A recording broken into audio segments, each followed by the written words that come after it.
Queridos irmãos, são poucos versículos estes desta leitura. Mas vejam que eles, em certo sentido, anunciam Jesus e mostram também a situação de todo aquele que quer servir a Deus. Então, vamos meditar nesta leitura, lembrando dessas duas coisas. Essas palavras da leitura prenunciam Jesus, mas também mostram a situação de todo aquele que quer ser fiel ao Senhor, que quer segui-lo. Vejam, os ímpios dizem: armemos ciladas ao justo, porque sua presença nos incomoda. Ele se opõe ao nosso modo de agir, repreende em nós as transgressões da lei e nos reprova as faltas contra a nossa disciplina. É interessante. Por que é que os ímpios se sentem incomodados com os justos? Justo aqui, lembre, justo na Sagrada Escritura não é somente quem dá o seu ao seu dono, quem trata os outros com justiça, com a justa medida, com a reta medida. Não. Justo, primeiramente, para a Bíblia, é aquele que cumpre a justiça de Deus, quer dizer, as leis de Deus, as normas, os preceitos de Deus. Justo é o piedoso. Então, os ímpios dizem: armemos ciladas ao justo. E por que isso? Porque o justo é um bofete, é um tapa na consciência do ímpio. O justo, aquele que se deixa iluminar pelo Senhor, é luz no Senhor. E a luz ilumina a treva. A luz iluminando a treva mostra a sujeira que existe. Mostra o pecado que existe. Então, a presença do justo no mundo. Jesus diz: vós sois o sal da terra. Vós sois a luz do mundo. Vejam os homens as vossas boas obras e glorifiquem o Pai que está nos céus. Mas esses aqui não glorificam o Pai, esses aqui querem matar o justo. Por que isto? Porque a vida reta do amigo de Deus, a vida reta daquele que se abre para Deus, ela causa dois efeitos. Nas pessoas que têm um bom coração, a vida reta, a vida do homem justo, piedoso, causa admiração e conversão. Mas, para o ímpio, para aquele que não quer se abrir para Deus, para aquele que é soberbo, a vida reta, a vida santa do outro, causa incômodo. É como uma denúncia do pecado daquele lá. E é mais fácil eliminar o justo do que se converter. Então, por isso, esses aqui dizem: armemos ciladas ao justo. É o que fizeram com Jesus. Eu vou daqui a pouco citar aqui 3 trechos da Sagrada Escritura. 2 do profeta Jeremias, que viveu isso na carne dele. Jeremias viveu esse sofrimento. E depois um texto do Evangelho, que mostra que Jesus é este justo, que foi rejeitado por ser obediente ao Pai. Mas vejamos ainda. Olha aqui o que diz o versículo 17. Vejamos, pois, se é verdade o que ele diz. Comprovemos o que vai acontecer com ele. Se de fato o justo é filho de Deus, Deus o defenderá e o livrará das mãos dos seus inimigos. Isto é tentar Deus. Tentar Deus é querer colocar Deus à prova. Por exemplo, se tu és Deus, então faça isso. Isso é tentar Deus. Você colocar uma pessoa em situação vexatória, em situação de sofrimento, e dizer: bom, se Deus está com ele, vai livrá-lo. Ele não é amigo de Deus? É exatamente isso aqui nessa leitura. É tentar Deus. Não tentarás o Senhor teu Deus. Olha aqui. Vamos pô-lo à prova com ofensas e torturas, para ver a sua serenidade e provar a sua paciência. Vamos condená-lo à morte vergonhosa, porque de acordo com suas palavras, virá alguém, quer dizer, virá Deus em seu socorro. Então, tudo isso é tentar Deus. O homem ímpio, veja, se desgosta diante do reto, diante do piedoso, diante do justo. Ao invés de se converter, prefere persegui-lo e eliminá-lo. É a mediocridade, é o pecado, é a treva que foge da luz, que foge da retidão, que foge da graça. Queridos irmãos, isso pode parecer teórico, mas quer ver uma coisa? Quer ver uma coisa? Você sabe se alegrar com a bondade que vê nos outros? Ou você fica com inveja, se entristece?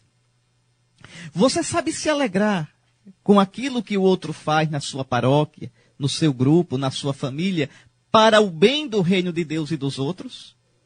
Ou você, às vezes, coloca tropeço no caminho do seu irmão? Não aconteça que você esteja fazendo como os ímpios, de que fala esta leitura do livro da sabedoria. Eu disse a vocês que essa leitura prenuncia o Cristo. É verdade. Eu vou primeiro dar 2 exemplos aqui do profeta Jeremias, para vocês verem como Jeremias encarnou na vida dele esta situação triste, de ser perseguido por causa do Senhor. Você olhe Jeremias, se quiser pegar a Bíblia agora, se não, copie aí a citação que eu vou lhe dar, para você dar uma olhada depois e meditar. Jeremias capítulo 11, versículos 18 a 21. Jeremias 11, 18 a 21. Escute só, olha, os parentes de Jeremias, os amigos, hein? Os próximos, incomodados com Jeremias e o ameaçando. É como a gente quando diz aqui no Brasil, só quer ser o bom, só quer ser o santinho, só quer ser o certinho. Muitas vezes porque a bondade do outro, a retidão do outro, a virtude do outro nos incomoda. Isso acontece dentro do ambiente de igreja, muitas vezes. Uma pessoa que é piedosa, que é reta, os outros ficam colocando areia. No fundo é inveja. No fundo é porque a bondade e a virtude do outro denuncia o meu defeito e o meu pecado. E eu, ao invés de dar graças a Deus porque estou vendo isso e me converter, fico murmurando, falando mal, criticando o outro. Vamos fazer um exame de consciência? Ver se a gente não faz isso? Olha aqui, escute só, Jeremias 11, 18 a 21. O Senhor me fez conhecer, e eu fiquei sabendo. Fez-me ver os projetos deles, pois eu, qual manso cordeiro levado para o matadouro, não sabia que planos tramavam contra mim. Vejam, os parentes de Jeremias, tá certo? Eles diziam, vamos acabar com essa árvore enquanto é nova. Vamos cortá-la hoje da terra dos vivos, para que seu nome não mais seja lembrado. Está aí, a maldade dos perversos. E o que é que Jeremias faz? O que é que você deveríamos fazer numa situação dessa? Jeremias coloca a causa dele na mão do Senhor. Olha aqui. Mas, Senhor dos exércitos, cuja sentença é a justiça, que examinas a mente e o coração, possa eu ver a tua vingança contra eles, pois a ti eu expus a minha causa. Eis aqui, tá certo? Por isso, assim diz o Senhor contra os senhores de Anatote, que te querem matar e dizem, não profetizes mais em nome do Senhor, para não morreres em nossas mãos. Veja, o pessoal não queria que Jeremias profetizasse, porque a palavra de Jeremias incomodava. Não profetizes mais em nome do Senhor, senão nós te mataremos. Não caminhes mais na virtude. Nós queremos nivelar por baixo. Queremos todo mundo leviano. Queremos todo mundo iníquo. Queremos todo mundo medíocre na virtude, porque aí a gente justifica, elogia um ao outro. O justo, o reto, o decente incomoda. Isso está em tudo, isso está na política, isso está no governo, isso está nas rodas sociais, isso está nas nossas comunidades. Agora, o bonito é o que Jeremias faz. Ele coloca a causa dele na mão de Deus. Não se vinga, sofre, A gente sofre com isso. Sofre e reza: Senhor, tu que vês tudo, tu que julgas com justiça, eu coloco nas tuas mãos a minha causa. Vê o que eles estão fazendo, Senhor. Julga, corrige esses aí. Está certo? Querem ver um outro texto? Jeremias, capítulo 18. Jeremias, capítulo 18, versículos 18 a 20. Vamos ler juntos. Jeremias 18, versículos 18 a 20. Olha aqui. Eles disseram: vamos armar um plano contra Jeremias. Não nos há de faltar a instrução do sacerdote, nem o conselho do sábio, nem a palavra do profeta. Então, vamos matar Jeremias.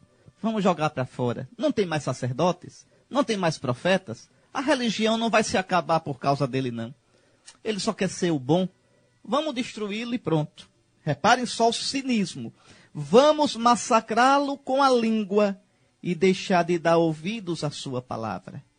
Está aí. Tá certo? E Jeremias depois vai dizer, vai rezar por eles. E diz: lembra-te de que intercedi junto a ti, Senhor, para falar coisas boas em favor deles e afastar deles a tua ira. E, no entanto, perseguem Jeremias. Então, meus queridos irmãos, você que está me ouvindo, se você já tiver essa experiência, tenha paciência. Isso faz parte daquele que serve o Senhor. Jeremias, este aqui do livro da sabedoria, da leitura de hoje, são figuras de Cristo, nosso Senhor. Sim, figuras de Cristo. Você pode olhar o Evangelho de Mateus, capítulo 27, versículos 40 a 43. Jesus lá na cruz. Mateus 27, 40 a 43. Olha o que dizem. Tu que destróis o templo e o reconstróis em 3 dias, salva-te a ti mesmo. Se és filho de Deus, desce da cruz. Exatamente o que diz esses aqui do livro da sabedoria. Vamos persegui-lo. Se ele for filho de Deus, Deus vai livrá-lo. Vejam, tentam a Deus. Jesus é filho de Deus, mas não vai descer da cruz. Jesus é filho de Deus e por isso vai fazer a vontade do Pai até o fim. Olha aqui. Do mesmo modo, zombavam de Jesus os sumos sacerdotes, junto com os escribas e os anciãos, dizendo: a outro salvou, a si mesmo não pode salvar. É rei de Israel, desça agora da cruz e acreditaremos nele. Confiou em Deus, que o livre agora, se é que o ama, pois ele disse: eu sou filho de Deus. Está aí. Então não adianta. Todo aquele que quiser seguir o Senhor, se prepare para ter sua parte de sofrimento no sofrimento do Senhor. Se você, diante das injustiças, diante da língua grande dos outros, diante da piadinha, diante da perseguição, você desistir, e eu estou dizendo isso para você, viu? E estou pensando em mim. Se eu me acovardar, se eu esconder de verdade aquilo que na consciência o Senhor me mostra, eu sou um covarde. Eu não busco a glória de Cristo, mas a minha glória.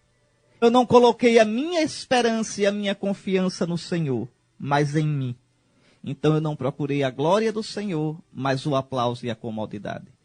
Pense nisso. Pense. Pensando nesse justo perseguido, esse justo feito presa das armadilhas dos maus. Pense bem. E pense também, meu irmão, e aqui eu quero pensar junto com você, que a gente nunca faça isso com os outros. Olhe, meus irmãos, olhe, o nosso coração não é boa coisa. A Escritura diz que o coração do homem é Jacó como ninguém. Jacó é enrolão, Jacó é safado, Jacó é trambiqueiro.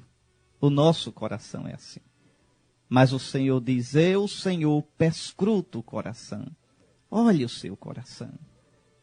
Que a gente tenha o cuidado de não cultivar no nosso coração umas coisas feias que aparecem nele. Que a gente diga: Senhor Jesus, tu és minha luz. Senhor Jesus, brilha no meu coração. Senhor Jesus, não deixes que minha escuridão fale mais alto do que a tua luz. Porque tenho umas escuridões dentro de mim, Senhor. Tenho uns pensamentos ruins, umas más tendências de orgulho, de ódio, de vaidade, de inveja, de mesquinhez. Senhor, não deixes que minha escuridão me fale. É isso. E vamos rezar juntos agora o Salmo 53. Veja, esse salmo de hoje encaixa-se direitinho no que nós acabamos de meditar. Por vosso nome, salvai-me, Senhor. Dai-me a vossa justiça. Não é a minha justiça. Eu não sou santo, eu não sou reto pelas minhas forças. Como diz a oração do 17º domingo comum. Ó Deus, sois a esperança dos que em vós esperam. E sem vosso auxílio, ninguém é forte, ninguém é santo. Então, sem vosso auxílio, Senhor, ninguém é forte, ninguém é santo. Dai-me a vossa justiça, porque eu mesmo não sou justo pelas minhas forças. E aí o salmista vai dizer, olha, pois contra mim orgulhosos se insurgem, violentos perseguem a minha vida. Aquilo que nós vimos na primeira leitura. E aí não há lugar para Deus diante dos olhos deles. Não. Quem age na treva, quem age perseguindo os outros, quem age maldando dos outros, é porque não tem Deus diante dos olhos. Quando eu tenho Deus diante dos olhos, eu ligo o meu desconfiômetro. Quando eu tenho Deus diante dos olhos, eu procuro me deixar iluminar pelo Senhor. Olhe, aqui vale a pena, lembrem já, há uns 3 domingos a gente está escutando a carta de São Tiago. No domingo passado eu disse para você, você lembra? Eu disse que a carta de São Tiago é prática. São Tiago não é de fazer grandes reflexões, grandes teologias. Não, ele vai lá, na ferida da vida da gente.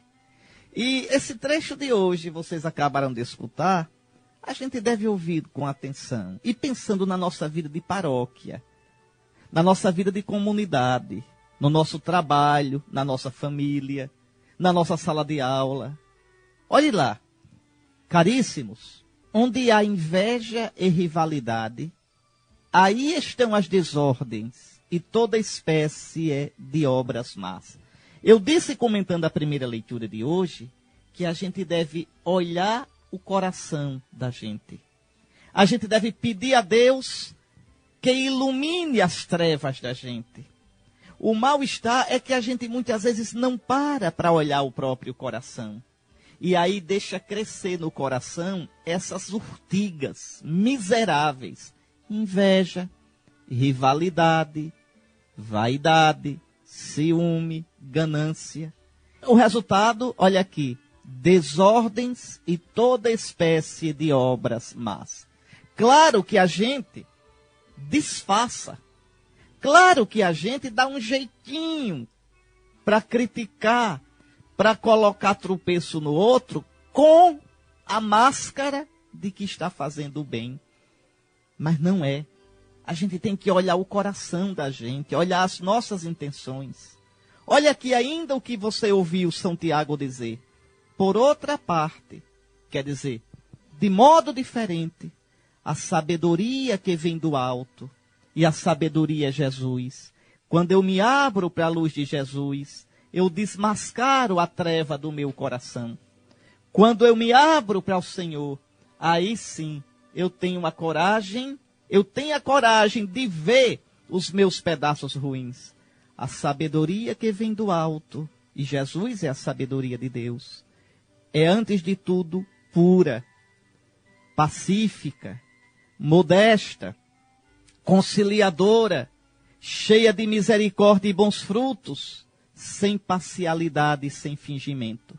Oh, meu querido irmão, minha querida irmã, cultive isso no seu coração.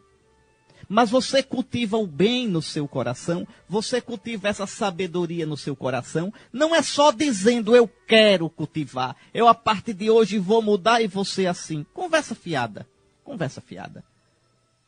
Como é que você consegue plantar a sabedoria que é Jesus no seu coração?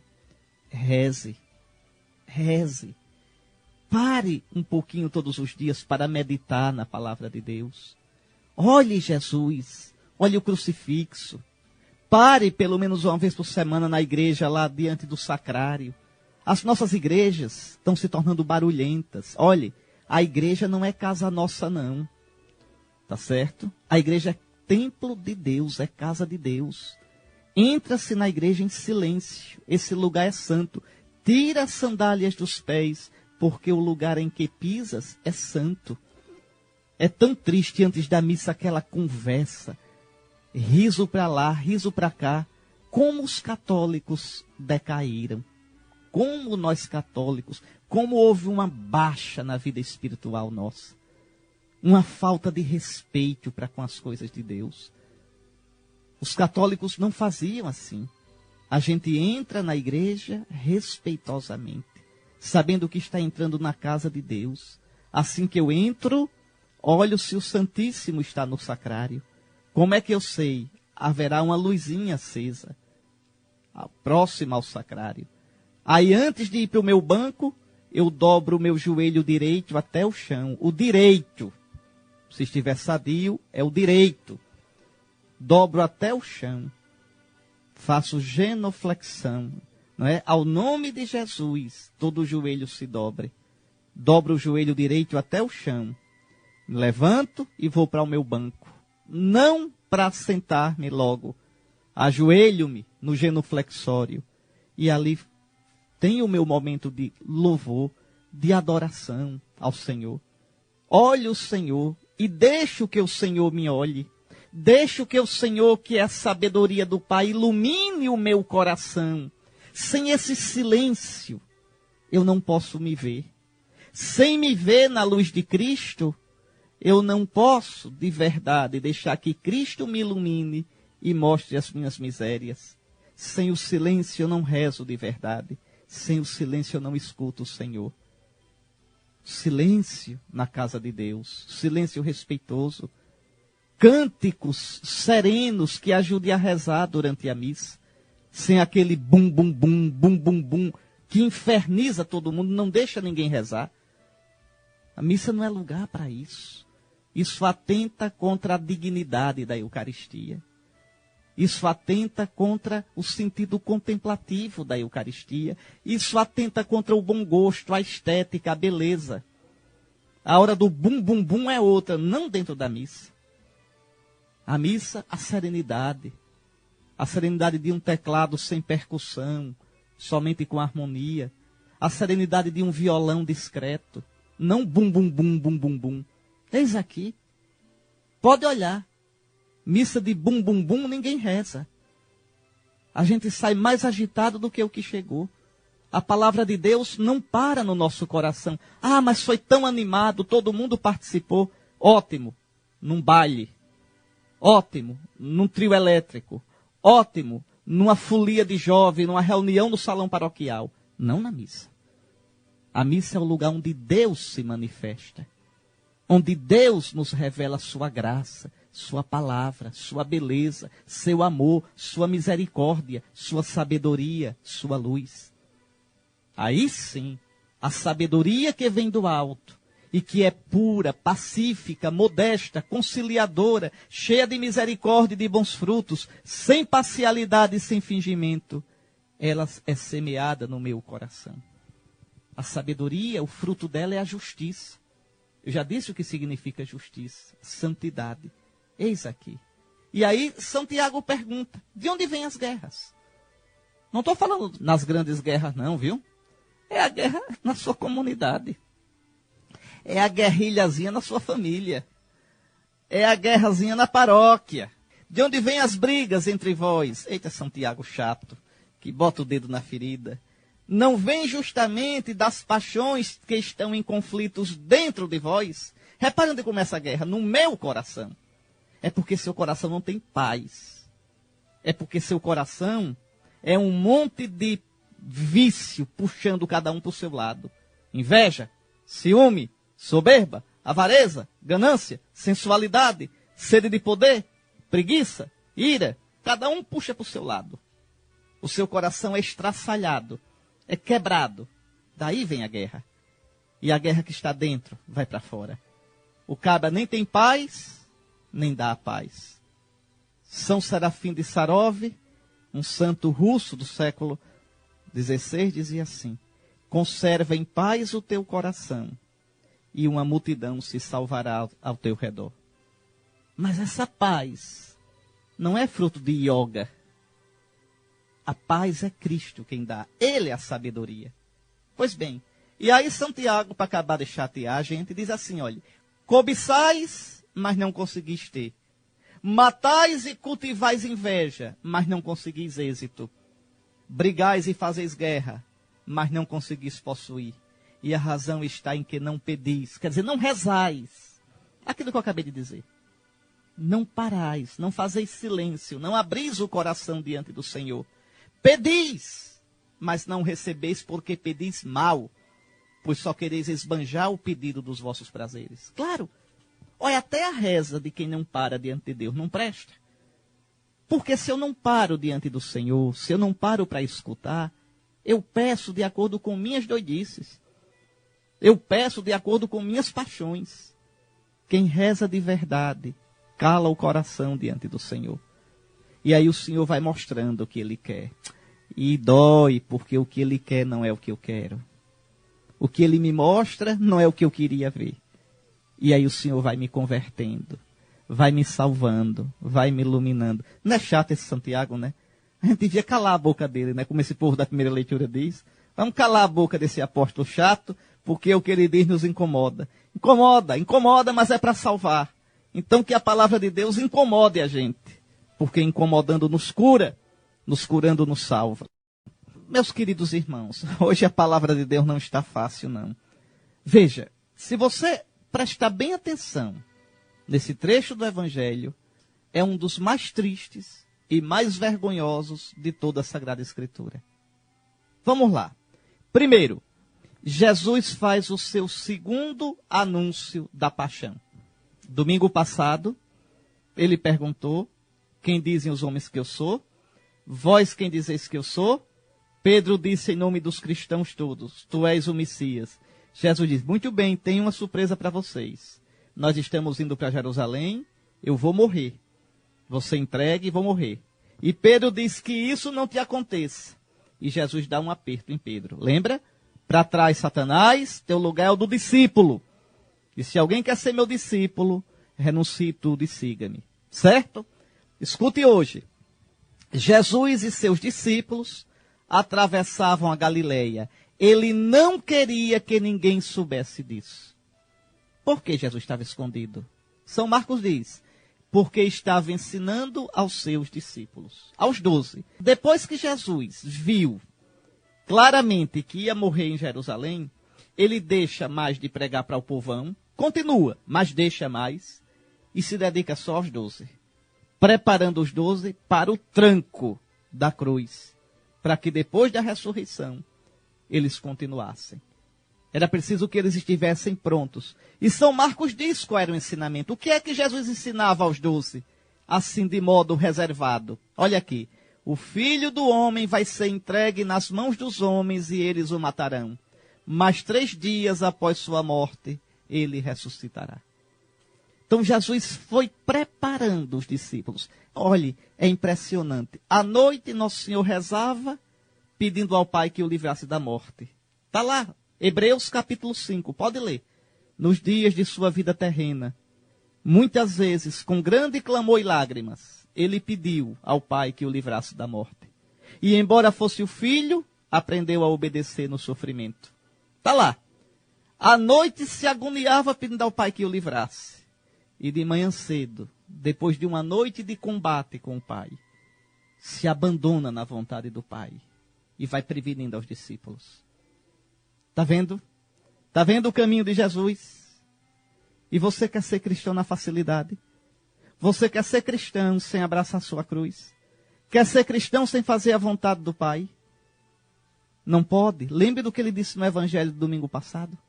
Pois bem, agora repare só. Isso, o coitado de Jesus nessa luta interior danada. Tá certo? Mas fiel ao Pai. E os discípulos? Olha aqui. Os discípulos, porém, não compreendiam estas palavras e tinham medo de perguntar. Jesus estava em FM e os discípulos em AM. Não se entendiam. Os discípulos não compreendem, não aceitam essa palavra. E tem medo de questionar Jesus. Já escutaram o que Jesus fez com Pedro? Para trás, Satanás. Quem é besta agora? Então, eles não engolem, não aceitam, não compreendem, mas têm medo de perguntar, tá certo? Agora, repare a presepada, viu? Chegaram a Cafarnaum. Estando em casa, Jesus perguntou-lhes, o que discutíeis pelo caminho? Compreenda, vocês têm que entender, o caminho é o caminho cristão. Jesus vai na frente, no caminho da gente. A gente vai atrás porque a gente é discípulo. Então, Jesus na frente vai dizendo, eu vou para Jerusalém e vou morrer. E nós atrás conversando, discutindo. Repare, Jesus só olhando a discussão. Quando chega em casa, sobre o que discutíeis pelo caminho? Olha a presepada. Eles, porém, ficaram calados, pois pelo caminho tinham discutido quem era o maior. Tem jeito não. Veja, Jesus é esse justo da primeira leitura, do livro da sabedoria, perseguido, morto pela impiedade do mundo. E a gente, nós somos esses malandros da segunda leitura. Veja, de divisão, de futrica, de disputa de poder. Ficou todo mundo caladinho, todo mundo descabriado, porque estavam discutindo quem era o maior. Jesus sentou-se, chamou os 12 e lhes disse, se alguém quiser ser o primeiro, que seja o último de todos e aquele que serve a todos. É o que Jesus é. Jesus, sendo tão grande Senhor, humilhou-se e se fez homem, tomou a condição de servo. Achou pouco, ainda se fez obediente até a morte. Achou pouco, ainda morreu da morte mais miserável que tinha, e morte de cruz. Por isso Deus o exaltou. Olha lá, Filipenses, capítulo 2, versículo 5 e seguintes. Ele tinha a condição divina. Era tão grande Senhor, não se apegou a isso, mas esvaziou-se, humilhou-se, fez-se obediente até a morte e morte de cruz. Esse é o caminho. A gente tem que pedir, Senhor, Senhor, Tu que és a sabedoria, ilumina o meu coração. Dá-me olhos para ver a Tua sabedoria, para ver o Teu caminho. Dá-me força para caminhar no Teu caminho. Dá-me amor para me unir a Ti. Dá-me amor para não Te trair. Em seguida, Jesus pegou uma criança, colocou-a no meio deles e, abraçando-a, disse, Jesus é fogo, viu? Porque na antiguidade, um homem sério não abraçava a criança. Isso era a mulher que fazia. O pai era pouco assunto com os meninos. A mulher que ajeitava as coisas. O pai olhava assim, e quando olhava era para educar e repreender. E se fosse preciso, umas varadazinhas. Então veja aqui, Jesus chama uma criança, Jesus é bonito demais. Coloca no meio deles e a abraça. Abraça as crianças. E diz, quem acolher em meu nome uma destas crianças, é a mim que estará acolhendo. E quem me acolher, está acolhendo não a mim, mas aquele que me enviou, o Pai. O que é que Jesus quer dizer com isso? Enquanto os discípulos querem o primeiro lugar, enquanto os discípulos se acham tão importantes, ver quem é o mais maduro, o maior, o mais sábio, o mais inteligente, o mais competente, Jesus chama um menino despretensioso. O que é que tem uma criança? A criança confia no Pai. A criança se abandona no Pai. Jesus abraça, acaricia a criança. É um modo de dar um tapa na cara dos apóstolos. É assim que vocês deviam ser. É assim. Vocês deviam confiar no que eu estou dizendo. Entender o que eu estou dizendo. Eu vou para Jerusalém morrer. Vocês deviam confiar no Pai. Vocês estão aí tudinho murmurando. Não compreendem o que eu estou dizendo e têm medo de perguntar. Mas estão cheios de soberba, se achando o máximo. Deviam ter um coração de criança, confiar no que eu estou dizendo e se colocar nas mãos do Pai. Porque o reino de Deus é de quem é como uma criança dessa. É de quem confia em mim como uma criança dessa confia. E confiando em mim, acolhendo a mim, acolhe o Pai. É isso, né? A palavra de Deus hoje é de tirar o apetite da gente. Não pedir perdão a Nosso Senhor. Pedir força a Nosso Senhor. Pedir coragem a Nosso Senhor. Para nos deixar iluminar pela palavra dele. Que as palavras que Nosso Senhor hoje nos disse nos inquietem, nos incomodem e convertam o nosso coração. O Senhor esteja convosco. Abençoe-vos o Deus Todo-Poderoso, Pai, Filho e Espírito Santo. Amém.